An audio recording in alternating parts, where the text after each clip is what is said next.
ఇంట్లో ఎలాంటి కూరగాయలు లేనప్పుడు నేను ఎలా ప్రిపేర్ చేస్తానో చూసేయండి. పుదీనా రైస్ అయితే ప్రిపేర్ చేసానండి. పుదీనా, పచ్చిమిర్చి ఉంటే చాలు దీనికైతే.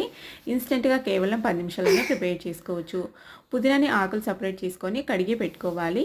మిక్సీ జార్ తీసుకొని అందులోకి పచ్చిమిర్చి, నువ్వులు, ధనియాలు, జీలకర్ర, అల్లం కూడా వేసుకొని, పుదీనా వేసుకొని మిక్సీ పట్టుకొని పక్కన పెట్టుకోవాలి.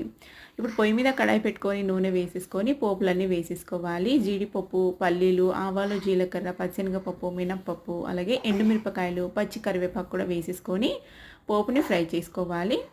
పోపు బాగా ఫ్రై అయిన తర్వాత ఇందులోనే చీలికలాగా కట్ చేసుకున్న ఉల్లిపాయలు, ఒక ఉల్లిపాయ వేసుకుంటే సరిపోతుంది, ఎక్కువ అవసరం లేదు. ఇందులోనే కొద్దిగా పసుపు వేసుకొని బాగా ఫ్రై చేసుకోవాలి. మిక్సీ పట్టు పెట్టుకున్న ఈ పుదీనా పేస్ట్ కూడా వేసుకొని, పుదీనా పేస్ట్లో ఉండే వాటర్ కంటెంట్ మొత్తం ఎగిరిపోయేంత వరకు ఫ్రై చేసుకొని అన్నం వేసుకొని మిక్స్ చేసుకోవాలండి. ఫుల్ డీటెయిల్గా వీడియో కావాలనుకుంటే వీడియో పైన రిలేటెడ్ వీడియోలో ఉంటుంది, క్లిక్ చేసి